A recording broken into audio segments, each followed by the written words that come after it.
ಖರ್ಗೆ ತಿರುಗೇಟು ಕೊಟ್ಟಿದ್ದಾರೆ. ಆಡಿಯೋದಲ್ಲಿ ಮಾತನಾಡಿರೋದು ಇಬ್ಬರು ನಾಯಕರು, ಅದು ಬಿಜೆಪಿ ನಾಯಕರು. ಆಡಿಯೋದಲ್ಲಿರುವಂತಹ ಇಬ್ಬರು ಬಿಜೆಪಿ ನಾಯಕರು, ಅದಕ್ಕೆ ಬಿಜೆಪಿ ನಾಯಕರೇ ಉತ್ತರ ಕೊಡಬೇಕು ಅಂತ ಹೇಳಿ ಪ್ರಿಯಾಂಕ್ ಖರ್ಗೆ ಹೇಳಿದ್ದಾರೆ.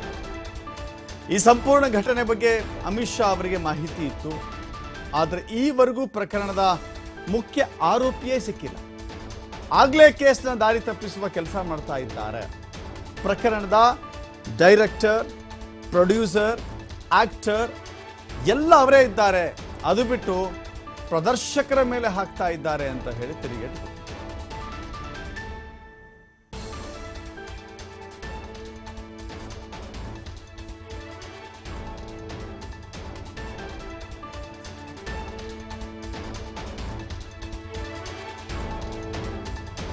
ಇದು ಪೆನ್ಡ್ರೈವ್ ವಿಚಾರದಲ್ಲಿ ದೇವರಾಜೇಗೌಡ ಹಾಗೂ ಶಿವರಾಮೇಗೌಡ, ಎಲ್.ಆರ್. ಶಿವರಾಮೇಗೌಡ ಮತ್ತು ದೇವರಾಜೇಗೌಡ ಮಧ್ಯೆ ನಡೆದಿರುವಂತಹ ಆಡಿಯೋ ಸಂಭಾಷಣೆ ವಿಚಾರಕ್ಕೆ ಸಂಬಂಧಪಟ್ಟಂತೆ ಸಚಿವ ಪ್ರಿಯಾಂಕ್ ಖರ್ಗೆ ಮಾತನಾಡಿದ್ದಾರೆ. ಆಡಿಯೋ ಸಂಭಾಷಣೆಯಲ್ಲಿರುವಂಥವರು ಇಬ್ಬರು ಬಿಜೆಪಿ ನಾಯಕರು.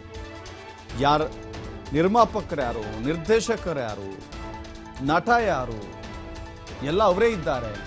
ಆದರೆ ಪ್ರದರ್ಶಕರ ವಿಚಾರದಲ್ಲಿ ಮಾತ್ರ ಆರೋಪಗಳು ಜಾಸ್ತಿ ಬರ್ತಾ ಇದೆ ಅನ್ನೋದು ಪ್ರಿಯಾಂಕ್ ಖರ್ಗೆ ಮಾತು. ಎಸ್, ಪ್ರದರ್ಶನ ಯಾವುದು ಮಾಡಬೇಕು ಯಾವುದು ಮಾಡಬಾರದು ಅನ್ನೋದು ಕೂಡ ಕೌಂಟ್ ಆಗುತ್ತೆ. ಅಷ್ಟಕ್ಕೂ ಪ್ರಿಯಾಂಕ್ ಖರ್ಗೆ ಏನು ಹೇಳಿದ್ದಾರೆ ನೋಡ್ಕೊಂಡು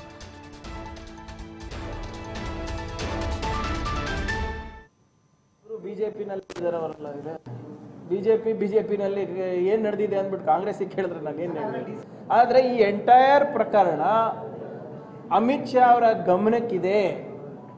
ಇದು ಪ್ರೆಸ್ ಮೀಟ್ ಮಾಡಕ್ಕೆ ಹೇಳಿದ್ದು ಅವರು, ಏನೇನು ಹೇಳಬೇಕು ಅಂತ ಹೇಳಿದ್ದು ಅವರು ಅಂತ ಅದೇ ದೇವರಾಜೇಗೌಡರು ಹೇಳ್ತಾ ಇದ್ದಾರೆ. ಅದೇ ಸರ್, ನಾನು ಕಮಿಟಿನಲ್ಲಿ ಇದ್ದೀನಂತೆ. ಆ ಕಮಿಟಿ ರಚನೆ ಆಗಿದ್ದು ಗೊತ್ತಿಲ್ಲ ನಮಗೆ, ಆ ಕಮಿಟಿ ಮೆಂಬರ್ ಅಂತಲೂ ಗೊತ್ತಿಲ್ಲ ನಮ್ಗೆ. ಇವೆಲ್ಲ ಸುಮ್ಮನೆ ದಾರಿ ತಪ್ಪಿಸೋಂಥ ವಿಚಾರ ಸರ್. ಅಮಿತ್ ಶಾ ಅವರೇ ಡೈರೆಕ್ಟರ್ ಇದಕ್ಕೆ ಅಂತ ದೇವರಾಜೇಗೌಡರೇ ಹೇಳಿರೋದಲ್ವಾ. ಸುಮ್ಮನೆ ಪ್ರೊಡ್ಯೂಸರ್ ಈಗ ಏನಾಗ್ಬಿಟ್ಟಿದೆ, ಇವರು BJP-ಯವರು JDS ಅವರು ಏನು ಮಾಡ್ತಾ ಇದ್ದಾರೆ, ಡೈರೆಕ್ಟರೇ ಬೇರೆ, ಪ್ರೊಡ್ಯೂಸರೇ ಬೇರೆ, ಆ್ಯಕ್ಟರ್ ಮನೆ ಮಗನೇ, ಆ ಥಿಯೇಟರ್ ಓನರಿಗೆ ಇಟ್ಕೊಂಡು ಹೊಡಿತಾ ಇದ್ದಾರೆ. ಯಾರೋ ಪ್ರದರ್ಶನ ಮಾಡಿರ್ತಾರೆ, ಪಿಕ್ಚರ್ ಪ್ರೊಡ್ಯೂಸ್ ಮಾಡಿದ್ಮೇಲೆ ಪಿಕ್ಚರ್ ಹಾಕಿದಾರಪ್ಪ, ಆ ಥಿಯೇಟರ್ ಓನರಿಗೆ ಯಾಕೆ ನೀವು ಹುಡುಕ್ತಾ ಇರೋದು ನೀವು? ಯಾರು ಪ್ರೊಡಕ್ಷನ್ ಮಾಡಿದ್ದಾರೆ, ಆ್ಯಕ್ಟರ್ ಯಾರಿದ್ದಾರೆ, ಡೈರೆಕ್ಟರ್ ಯಾರು, ಅವ್ರಿಗೆ ಹಿಡೀರಪ್ಪ. ಈಗ ಮೋದಿ ಅವರು ಯುಕ್ರೇನ್ ಮತ್ತೆ ರಷ್ಯಾ ಯುದ್ಧ ನಿಲ್ಲಿಸಬಹುದು, ಗಾಜಾನಲ್ಲಿ ಬಾಂಬಿಂಗ್ ನಿಲ್ಲಿಸಬಹುದು, ಪ್ರಜ್ವಲ್ ರೇವಣ್ಣ ಎಲ್ಲಿದ್ದಾರೆ ಅಂತ ಹುಡ್ಕೊಂಡು ನಮ್ಗೆ ಹೇಳಕ್ಕಾಗೋದಿಲ್ವ?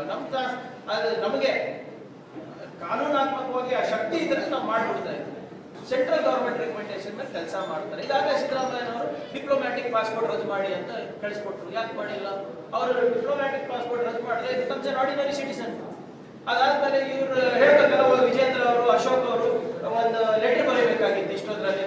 ಇದು ಏನು, ಈ ನಮ್ಮ ಮೈತ್ರಿ ಪಾರ್ಟ್ನರ್ ಯಾರಿದ್ದಾರೆ ಇವರು ಸರಿಯಾಗಿ ನಡೆಸ್ತಾ ಇಲ್ಲ, ರಾಜ್ಯದ ಘನತೆ ಗೌರವಕ್ಕೆ ಧಕ್ಕೆ ತಂದಿದ್ದಾರೆ, ಇಂಥ ಕೃತ್ಯಗಳಿಗೆ ನಾವು ಸಪೋರ್ಟ್ ಮಾಡೋದು ಬೇಡ, ಇವರು ಮೈತ್ರಿ ಮುರಿದ್ಬಿಟ್ಟು ನೀವು ರಾಜ್ಯ ಸರ್ಕಾರದ ಈ ತನಿಖಾ ಸಂಸ್ಥೆಗಳಿದೆ ಅವರಿಗೆ ಸಂಪೂರ್ಣವಾದಂತಹ ಸಹಕಾರ ನಿಮ್ಮ NIA ಮುಖಾಂತರ, CBI ಮುಖಾಂತರ, ಬೇರೆ ಯಾವ್ದಾದ್ರು ತನಿಖೆ ಸಂಸ್ಥೆಗಳಿದ್ರೆ ಕೇಂದ್ರದ ತನಿಖೆ ಅವ್ರ ಜೊತೆ ಕೋಆಪರೇಟ್ ಮಾಡಿ ಅಂತ ಬರಿಬೋದಾಗಿತ್ತಲ್ಲ, ಯಾಕೆ ಬರ್ದಿಲ್ಲ? ಇಬ್ರು BJP-ನಲ್ಲೇ ಇದ್ದಾರೆ ಅವರೆಲ್ಲ. ಇದ್ರೆ ಬಿಜೆಪಿನಲ್ಲಿ ಏನು ನಡೆದಿದೆ ಅಂದ್ಬಿಟ್ಟು ಕಾಂಗ್ರೆಸ್ಗೆ ಕೇಳಿದ್ರೆ ನಾನೇನು ಹೇಳಿ. ಆದರೆ ಈ ಎಂಟೈರ್ ಪ್ರಕರಣ ಅಮಿತ್ ಶಾ ಅವರ ಗಮನಕ್ಕಿದೆ. ಇದು